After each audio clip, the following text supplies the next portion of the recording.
Sebelum melanjutkan, jangan lupa subscribe dulu, terima kasih. Bab 182, Pedang Nantian. Jian Nantian, apa yang akan kamu lakukan? Ma Qinghai mengerutkan kening dan menatapnya.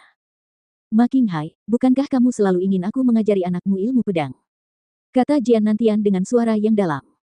Hah? Ma Qinghai tercengang. Ma Changfeng, perhatikan baik-baik. Aku akan mengajarimu sebuah jurus. Sambil berkata demikian, pedang kayu di tangan Jian Nantian diayunkan dengan ringan. Tanpa kekuatan spiritual, hanya cahaya pedang.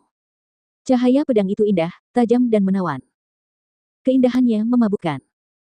Ketika cahaya pedang itu melesat maju, semua orang yang hadir, termasuk Jian Wuxiang dan Dan Jiu, sangat tertarik padanya dan tidak bisa mengalihkan pandangan darinya. Gerakan ini, Dan Jiu membelalakkan matanya. Sementara itu, dalam cahaya pedang, ada niat membunuh yang belum pernah terjadi sebelumnya yang membekukan udara di sekitarnya. Cuh! Cahaya pedang yang tajam dan indah muncul di depan Ma Qinghai. Dengan wajah ketakutan, Ma Qinghai bergegas menangkisnya, tetapi kemudian menyadari bahwa serangan itu begitu cepat sehingga dia bahkan tidak bisa bereaksi. Dia hanya bisa menyaksikan cahaya pedang itu melesat ke arahnya, lalu tanpa henti menembus lehernya. Setelah itu, cahaya pedang terus terbang ke arah Ma Changfeng tanpa berkurang kekuatannya. Mata Ma Changfeng membelalak karena takut, tetapi dia juga tidak punya kekuatan untuk melawan.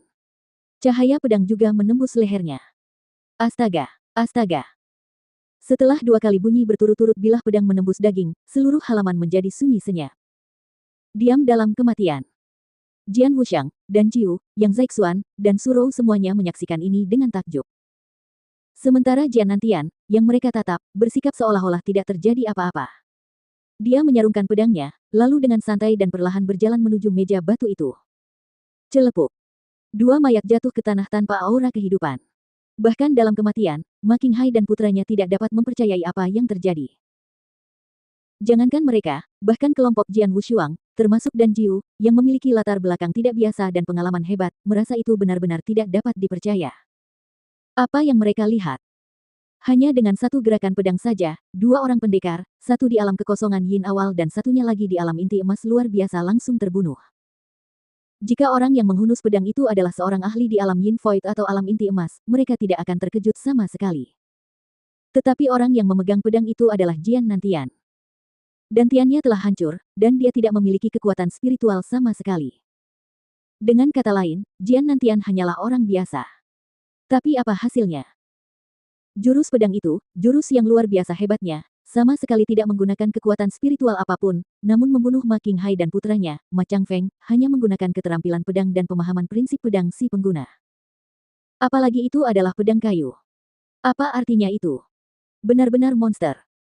Dan Jiu berteriak dalam hatinya, sungguh konyol bahwa Master Wu Shuang mencapai level seperti itu di usia 19 tahun. Tidak dapat dipercaya bahwa ayahnya bisa lebih mengerikan daripada putranya. Dengan dantian yang hancur, dia masih bisa membunuh seorang prajurit di alam Yin Void awal dengan satu gerakan pedang, hanya dengan pemahaman pendekar pedang dan prinsip pedangnya. Ya Tuhan! Baik Yang Zhaixuan maupun Surou juga menelan ludah dengan susah payah, pikiran mereka menjadi kosong sama sekali. Hanya Jian Wuxiang yang sangat bersemangat, dengan api menyala di matanya saat itu.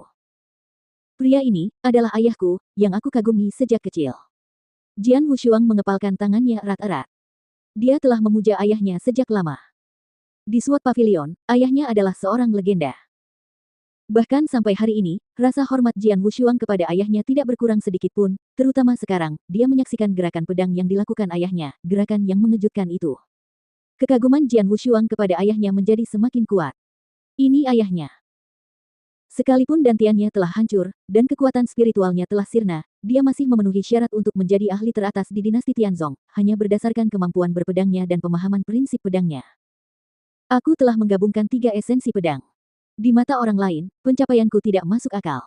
Namun, dibandingkan dengan ayahku, bakatku tidak ada apa-apanya, kata Jian Wuxiang pada dirinya sendiri. Dia benar-benar mengerti bahwa jika dantiannya telah hancur dan dia tidak memiliki kekuatan spiritual, dia mungkin dapat membunuh seorang prajurit biasa dari alam inti emas hanya dengan pedang dan esensi pedangnya. Meski begitu, itu akan menjadi pertarungan yang sulit, meskipun dia menggunakan senjata yang luar biasa seperti pedang pembunuh 3 kali. Membunuh seorang pendekar tingkat Yin Void awal hanya dengan pedang kayu saja adalah hal yang mustahil baginya. Dalam prinsip pedang, ayahnya jauh lebih kuat darinya. Pada saat ini, Jian Nantian telah duduk di bangku batu itu dan minum anggur lagi. Dia melirik Jian Wushuang dan berkata dari kejauhan, pergilah. Tingkatkan kekuatanmu. Saat ini, jalan yang harus kamu tempuh masih panjang. Jian Wushuang menarik napas dalam-dalam dan nyaris tenang. Kemudian, ia segera berlutut dan dengan hormat mempersembahkan 3 kali kowtow keras kepada Jian Nantian. Setelah itu, ia berdiri dan berkata dengan sungguh-sungguh, aku akan segera kembali untuk menyelamatkanmu. Kemudian aku akan minum-minum denganmu, ayah. Jian Nantian tersenyum tipis dan melambaikan tangannya, pergi. Pergi. Jian Wushuang hanya berbalik dan pergi dengan tekad penuh. Dan Jiu, Yang Zhaixuan, dan Surou mengikutinya dari dekat. Hanya Jian Nantian yang tersisa, duduk diam di bangku batu dan minum sendirian, tetapi tatapan matanya menjadi suram dan samar. Wumeng, kamu lihat, anak kita, hehe, dia sudah dewasa. Setelah meninggalkan halaman tempat Jian Nantian di penjara, wajah Jian Wushuang menjadi dingin. Dia tidak mengatakan apa-apa, sementara tidak ada satupun dari 3 orang yang mengikutinya, dan Jiu, Yang Zhaixuan, dan Surou, yang mengatakan apapun. Suasananya sedikit suram. Mereka dengan cepat muncul lagi di medan perang Sekte 9 Kaisar. Namun pertarungan sengit di Sekte 9 Kaisar telah berakhir. Di antara 8 ahli Yin Void dari Sekte 9 Kaisar, 5 orang sudah meninggal, dan 3 orang terluka parah.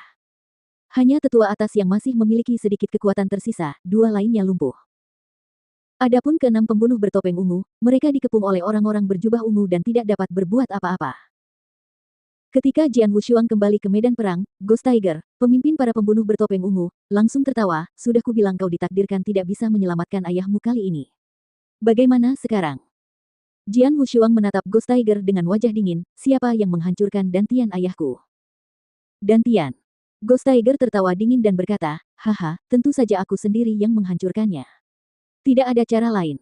Ketika aku menangkap ayahmu, dia telah menerobos ke alam kekosongan Yin. Yang lebih penting, pemahamannya tentang esensi pedang terlalu tinggi. Kekuatannya jauh lebih kuat darimu hari ini. Jika aku tidak menghancurkan dantiannya, aku takut bahkan aku tidak bisa mendekatinya dengan mudah, jadi aku harus melakukannya. Namamu Ghost Tiger, kan? Jian Wushuang menatap Ghost Tiger. Ya, harimau hantu mengangguk. Aku akan membunuhmu saat kita bertemu lagi. Beberapa kata dingin keluar dari mulut Jian Wushuang. Cahaya dingin melintas di mata Ghost Tiger, tetapi dia hanya tersenyum dingin. Ayo pergi. Jian Wushuang melambaikan tangannya dan para duta naga emas di sekitarnya mengangguk, lalu mereka semua bergegas keluar dari Sekte 9 Kaisar.